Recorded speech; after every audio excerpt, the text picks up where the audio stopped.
This is the Haulin Assets podcast where we show you how to start and run your own trucking company. Ever wanted to go out on your own? Follow Chris as he goes through the highs and lows of running on his own authority.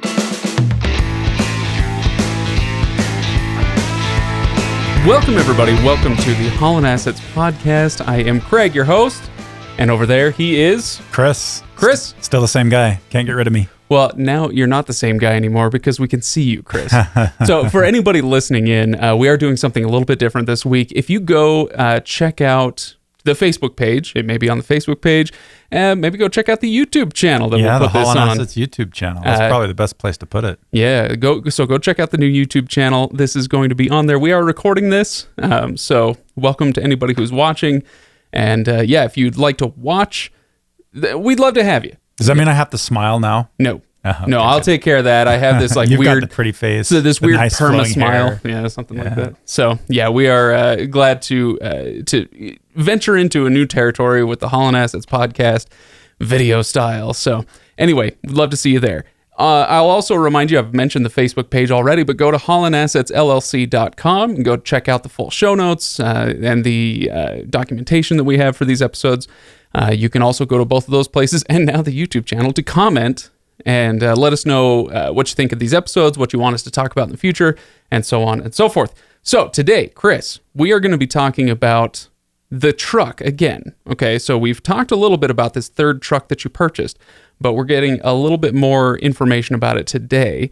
But before we do that, of course, I love talking about Tales from the Road. And you did a road trip, non-truck road trip, right? So after 2 weeks in the truck, 2 back-to-back weeks in the truck, it was my kids' spring break, and we took a road trip as a family and got to drive one of the routes that's pretty common that we started out in Texas and drove back to Utah, kind of the Dallas-Fort Worth area, and kind of got to share with my family a little bit of life on the road and drive through some of the places that I drive through and experience some of the things that I have been able to do, and then also some of the things that I've wanted to do as I've passed through those cities. I want to talk a little bit about some of those. I think there's some pretty good things that drivers can do on a 10-hour break, or if they're doing a 34-hour break somewhere, a reset. There's some fun activities that we did.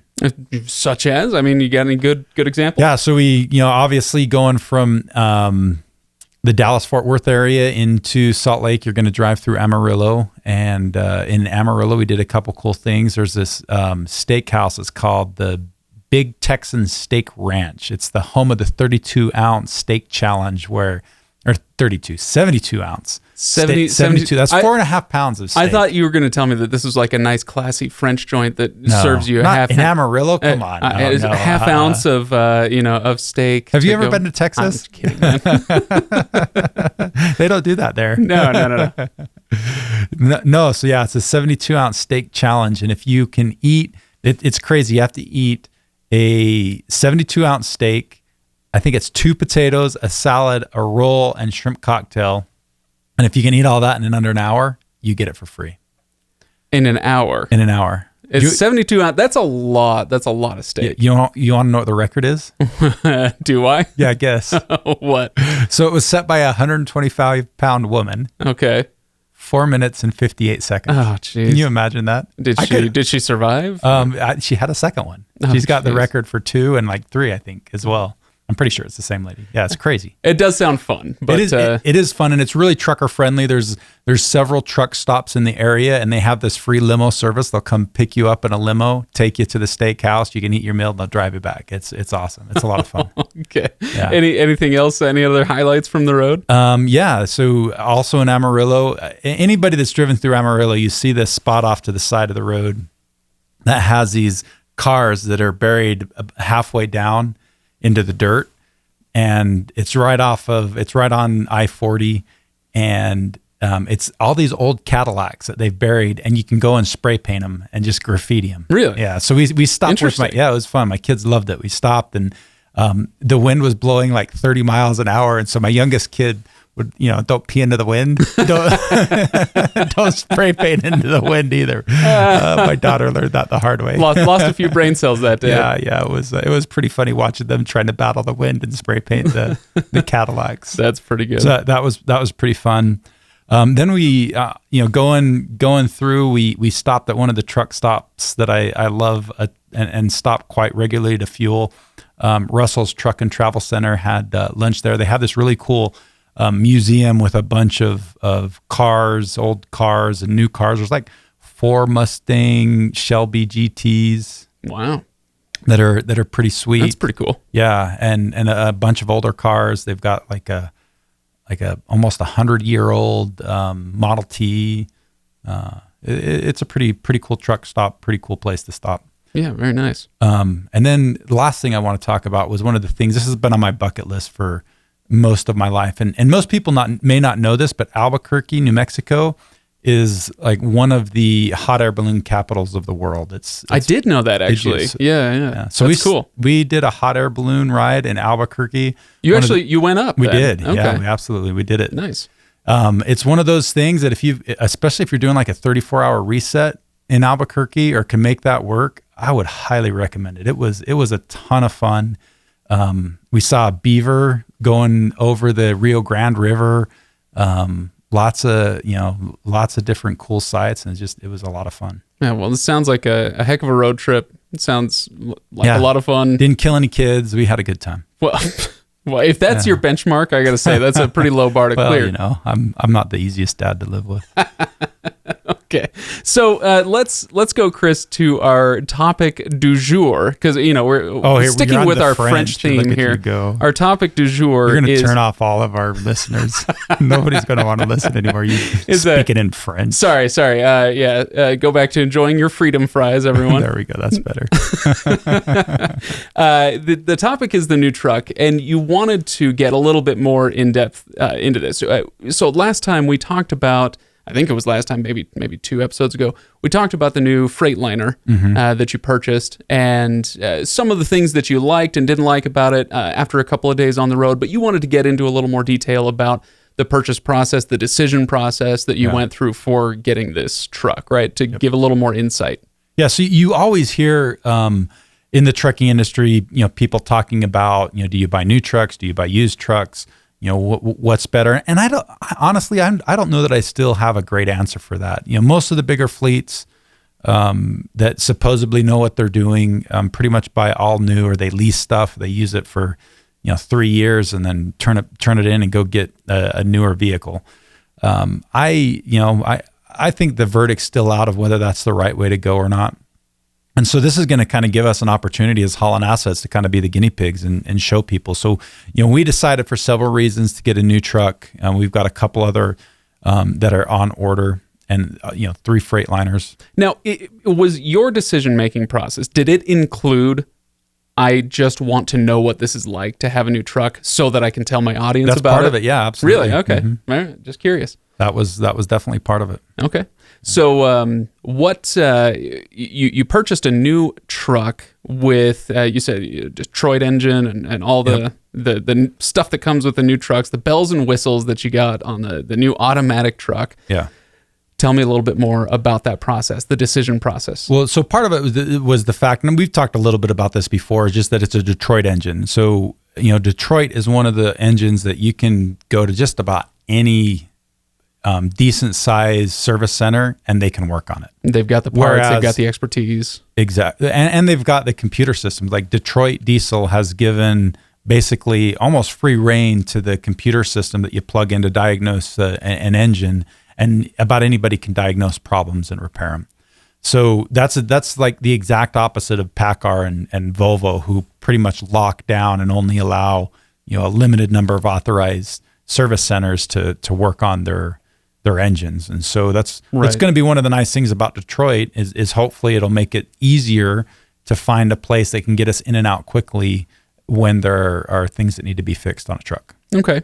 And is another idea here that the profitability over time will look different and hopefully end up in your favor, I imagine. Yeah. Good. We talked about repairs and maintenance. Hopefully that will be lower. So if I'm if the math in my head is right, the idea is you spend more on a truck now than you would, but you're going to end up spending less, hopefully, in repairs and maintenance over your time with the truck. And then, as the truck ages, that's going to change. You'll spend more in those repairs and maintenances, or you may end up seeing a situation where, hey, you know what? It makes sense to sell the truck, get another new one, because I like having that low repairs and maintenance cost, and then do it over again. And that'll be part of the experiment with this for the next, 18, 24 months with this truck, right? Or even longer, really. I mean, we plan on keeping these new trucks for a pretty good, decent chunk of time.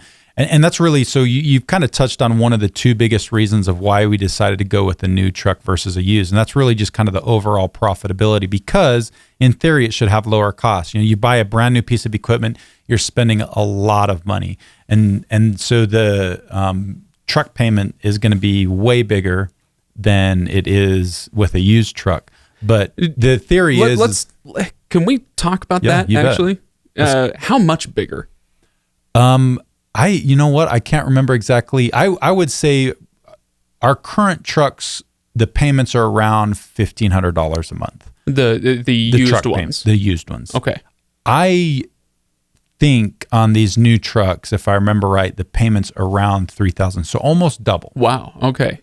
Yeah, but that is significant. It is so significant. You'd better make up a lot of that repairs and maintenance. You've got some ground to make up in repairs and maintenance, but we're spending on especially on the green truck, that's about what we're spending. That was anywhere the first from one. $1,000 to $2,000 a month in repairs. Wow. Okay. So ideally, we're the thought and the theory is it's gonna make up that difference. And then also the newer trucks supposedly have better fuel economy. Mm-hmm. You get some stuff there. You should have increased revenue with less downtime. Hopefully that's what ends up happening, is you've got less downtime, so those wheels are turning on a more regular basis, and obviously that's where you make your money. Now, with that being said, I mean, this is all in good theory. That's what the arguments everybody makes. Yep. And is that really what happens in reality? I don't know. That's what we're going to find out. I hope so. This insert cliche about rubber meeting road or whatever. That's a good trucking cliche right there. There you go. Okay, so what is your plan then on how long to hold on to it? Because, I said maybe 24 months. You're saying maybe longer than that. What is your current thinking on how long to hold on to it?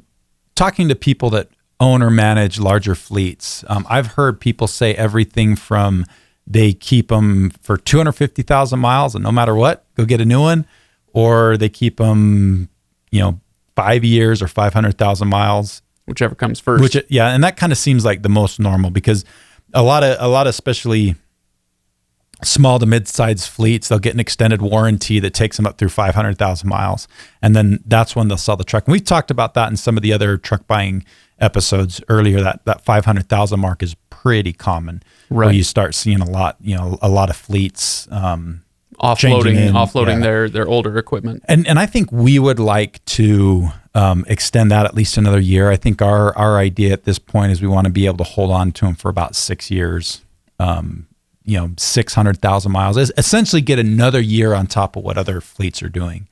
And because that's where, if it's still relatively reliable, not spending a whole ton of money in repairs at that point, you can hopefully, really get some good profitability out of it that last year or so. Mm-hmm. Well, like I said last time, this is going to be really interesting, not just to revisit in 6 years, or 3 years or whatever, but it's going to be interesting to revisit this topic monthly or nearly monthly, as we can talk about how it's affecting the profit and loss in an ongoing way. Yeah, right? absolutely. It should be really cool. Yeah, it's going to be fun to watch, and I think it'll be beneficial for everybody. Yeah, for us as a company, and then also for all of our listeners. And if we do find this is really the best way to go, it'll, most people can't jump into a brand new piece of equipment right when they first start a trucking company, but that can be a goal to get to that point after a certain period of time. Yeah, if this ends up making sense. Yeah. So what else do we want to talk about today, Chris? So with the truck, I mentioned that there were kind of two big reasons that we decided to go with a new truck versus a used truck. The second biggest reason is ideally this will hopefully reduce the stress on just about everybody. Okay. Because, used equipment it causes stress. There's unpredictable breakdowns. Luckily we've really only had the one breakdown where it left us stranded and we had to get towed. Right, I remember that. Was that the best hooker in Ogallala? That was, yeah. Okay, yeah, I remember that story. Lonesome Dove right there. Yeah. So that one, and then we had the engine blow, which is really uncommon for a truck with as few as miles as ours had. But with that being said, there's still always ongoing repair and maintenance issues. I mean, that the truck almost every other time or so that it's back in at home station, we're having to have some kind of repair maintenance done on it, and so it's just So it's annoying. It's annoying and stressful. Like it's stressful for us as the owners. It's stressful for the driver to have to kind of deal with and work through, and so the driver's not working. Yeah, and so they're less happy. And we've usually been able to turn them around pretty quick so that it's not really interrupting the driver's day to day. It's more there's things like a hood latch breaks, and so they've got to deal with that on the road and do a fix themselves to get themselves back on the road. Or it's things like that. It's you're dealing with things that you shouldn't really have to deal with on the road, or a truck like right now. We just had to get the steer tires replaced on the green truck, and the alignment had gone out. It seems like this alignment's lasting for about a year, and it's causing little issues and unusual wear on the steer tires, and just kind of dealing with those kind of things. It's just really not fun for anybody. And the stress, this is something that it's a bit of a hobby horse of mine, that time and stress are just as important a factor as money when you're considering, your career, your sanity, your whatever.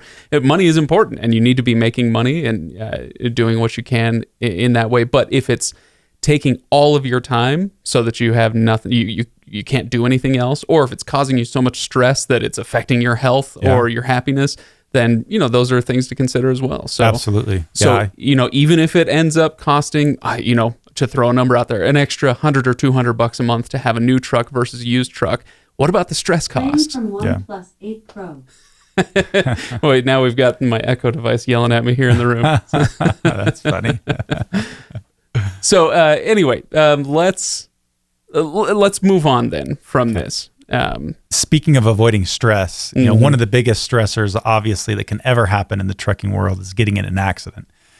We talked a little bit about with the new truck, it's got some accident avoidance equipment, and the jury is definitely still out on that, whether we think it's worth it or not. There were some things that I really liked about it, like the adaptive cruise control, I think is great, but the lane departure stuff, I'm not turning into such a big fan of. It's just annoying, and it's a little too overbearing. A little too overbearing. That's a great way to put it.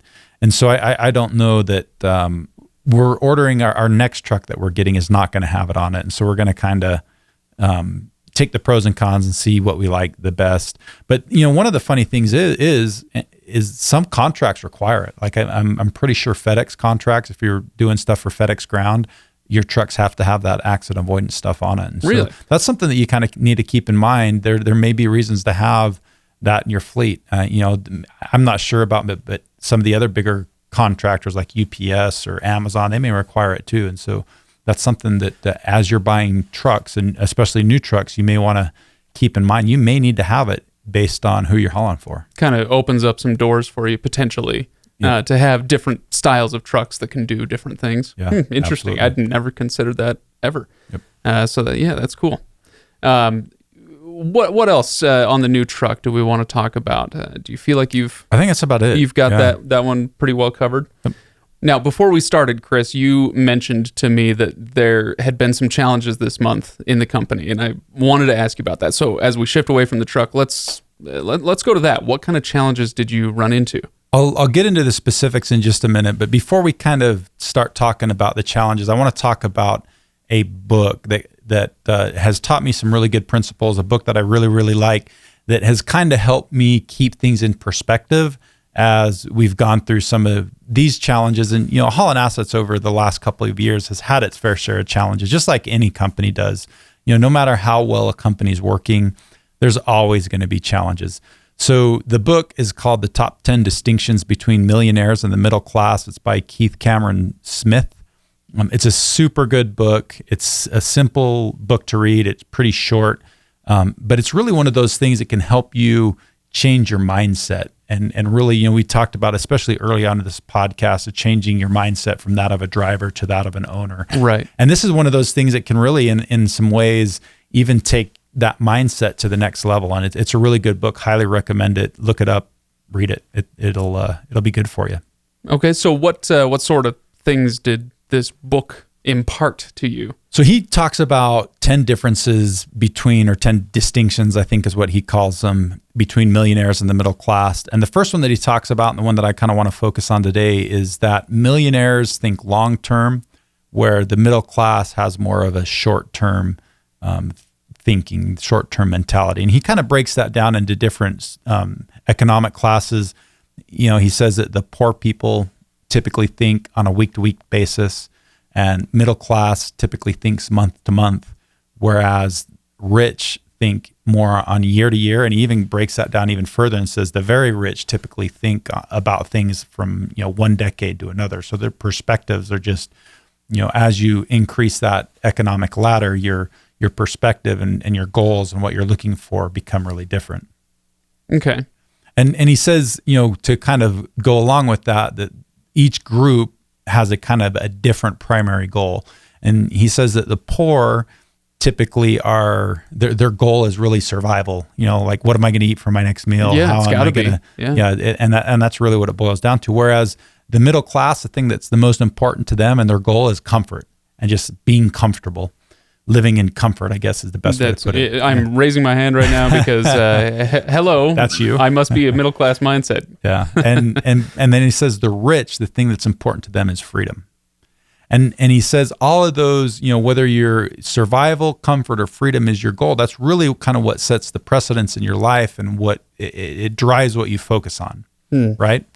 And he stresses that it's important for us to think and dream about where we want to be 5, 10, or even 20 years down the road. And that helps us kind of get a little bit better of a long-term perspective. And if you want to make that shift from middle class to a rich person or a millionaire, you've got to be able to look at things at a much longer perspective than just a month. Because if you're just looking month to month to month to month, or week to week to week, you're never going to improve your situation. Whereas if you're looking year over year, or even decade over decade, that's when you really start to see, okay, I'm gonna do these things and set these goals to do better. And having that perspective helps you set long-term goals, which is really what the millionaires do differently than middle class. And that does, one of the things that is a benefit of that is that long-term perspective, those long-term goals help you persevere when you go through challenges. And that's really kind of, the thing that has that I feel like I've kind of learned, or reading that book, it's one of the things that I learned from it.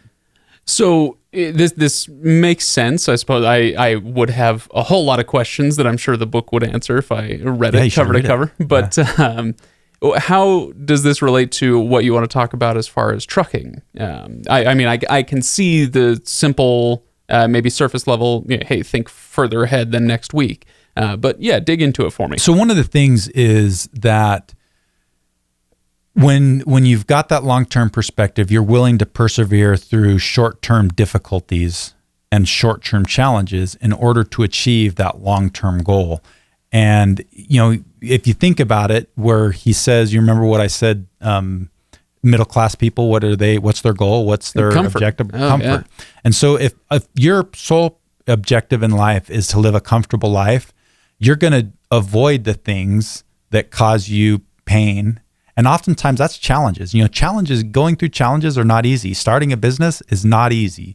If you want to be comfortable, starting a business is probably not the way to go, because not the most comfortable thing. No, it's not. It's going to put you in situations that you're not comfortable with. It's going to make you live through challenges that are not going to be pleasant. And so middle class rarely gets ahead because they're not willing to make those sacrifices and do those things that get them out of their comfort zone. But getting out of that comfort zone is often required to improve in life. I mean, you hear it said all the time that, if it was easy, everybody would do it. And most good things in life are that way. Not so easy. Yeah. Yeah. And there's nothing wrong with middle class. I'm not trying to harp on the middle class or anything. It's what you want in life. If you want to live a happy, a comfortable life, and you don't feel like you need some of the things that come along with the freedoms of being wealthy, then that's fine. There's nothing wrong with that. It's just, you have to decide what you want. And if you want more that freedom that comes with being wealthy and the freedom that it really brings you, you're going to have to go through some more difficult things. And that's just usually the way that it is. It reminds me of something that I've talked about, in other venues for a while. And that's that it seems to me that there are two types of people: those who avoid, those who avoid pain, and those who seek pleasure. Uh-huh. And so, there are definitely, there are definitely pros and cons to both approaches. But what you're saying is, if your goal is to build your wealth, to build your company, to continually improve your situation, then avoiding pain, or seeking comfort, the way you put it, is not the way to get there. Yeah, you're not. You're not going to get there. Okay.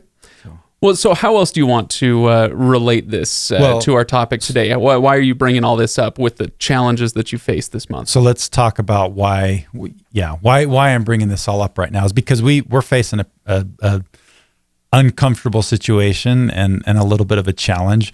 So Vinny just a few days ago quit. Oh man, he was our second driver. Mm-hmm. He only drove for us for about a month and a half, but he had kind of a life-changing situation happened to him that made it so that he no longer wants to drive. Wish him the best of the luck. He was a great driver while he was with us, did a really good job. But so now what's happened is the timing's really not very good for us because we just bought a new truck. We just bought a third truck. And so guess what now? We've got 3 trucks and one driver. Yeah, you only have what's Mike? Mike. Yeah. So we've got 3 trucks and 1 driver. And one of those trucks has a really big truck payment. We just talked about that now. Right. So that's one of those things that, okay, now all of a sudden we're in a kind of a stressful situation because we've got to hire 2 drivers, get 2 trucks going down the road. And, it's stressful. It's a challenge, but it's kind of that thing. If you've got that short-term comfort mentality, it's really easy to kind of get sucked into the difficulty of the situation and forget about the long-term perspective. That's why it's so important, as Smith says in his book, to really have those long-term goals so that you can say, okay, I've got to get there. To get there, I've got to get through this challenge. I've got to be able to solve these problems. And if I can do that, ultimately I'll achieve that goal. And you've just got to be willing to not get sucked into the short-term challenges. The despair. And the desire for nothing but comfort. You just have to realize, hey, this is one of those things. This is part of business. This isn't the first time I faced challenges like this. I mean, it's not the first time even with Haulin Assets we faced, similar type challenges. It just, that's the way it is. I've got other challenges going on in some of my other businesses that are like that. It's, I've got enough businesses and we're big enough now that there's going to be something. There's always going to be something. Yeah. And so what is we can talk about the long-term solution, find another driver, find 2 more drivers. Short-term though, are you going to be getting back into the truck, or is that not in the cards for you? We're not right now. That's not in the cards right now. I'm not going to say that couldn't be something that happens, but I'm not overly concerned about it because we've done some of the things that I've been preaching. We've saved some money. We've got some assets. It's not like if we don't have a truck on the road in the next 2 weeks, we're going to go out of business because we can't make payments. Right. We're not in that kind of a situation. We've been smart along the way. So it's stressful and it's challenging and it's not something you want to have to deal with, but it's not the end of the world either. I know that we're going to be able to solve it and we'll get there and be able to, it's a temporary setback. We'll get further down the road. It just take us a little bit longer. So this might as well be our impact tip for the day, right? Think like a millionaire. There Think you go. long term, Yeah. right? Yeah. Something like that. I didn't have an impact of the tip for the week. But Sure there you you did. go. This there was you it. go. This That's was it. Look at you going, just pulling things out of thin air on the fly. Oh, I had the help of Keith Cameron talking about millionaires. No, I think that's I think that's really interesting. It's a good tip. It's a good way to think. Again, I'd have to read more of the book. I have questions immediately coming to mind, but it sounds like a good way to think about running a business, keeping that long-term mindset. Got to keep that long-term goal, and just to kind of wrap things up, I would say the lesson that you should get out of this section of the podcast is just, learn to think like a millionaire, think long-term, make yearly goals. Yearly goals are awesome. They're kind of a pain to do. You may not think like they're that important. And it's another thing that we've talked about, but do it. And then don't let yourself get bogged down and bummed out about, the day-to-day challenges that you face. Keep that long-term perspective and you'll be fine. You'll get through it. Sometimes you just have to, put your nose to the grindstone. Is that how the saying goes? Something Sure. like that? Yeah. Something. I don't know. Just be able to grind it out. That's one of the things that I've found that has helped me be successful in, whether it's in my military life or civilian and family life, to just be willing to, hunker down and just, grind it out when you need to. Yeah. We need new and better cliches, Chris. That's That's society. your job. I'll let you do that. Oh, is that my job as the host to find some better I've got to cliches? deal with finding a driver and getting all this other stuff going. So you can figure out what the cliches should be. Well, this is so that'll be this week's call to action for our listeners. I want, I always have something that I want people to go comment on because I love seeing people's comments. So go to Facebook, go to HaulinAssetsLLC.com, go to YouTube, search Haulin Assets. And leave a comment with the all-time best trucking cliches, or either that. So there's the all-time best ones, or maybe some obscure sayings that I need in my tool belt as the host here. I would love to get some more of those. So yeah, go comment there. We'd love to see you in all those places. Chris, any final thoughts? Or are we good for this week? I'm good. Okay. Well, thanks everybody for listening. I appreciate having you with us, and we will see you in a week or two when we talk about our March financials. What month is this? Am I right? Yeah. March and financials. Just to give you a little bit of a tease with that, things are looking pretty dang good for March. Really? Yeah. Even with the challenges you just talked about? The challenges really started show up in happening April. the end of March, and they're going to show up more in April. But I'm excited about March. Okay. I can't wait to share the numbers. Well, I'm excited then. All right, everybody. We will see you then. See ya.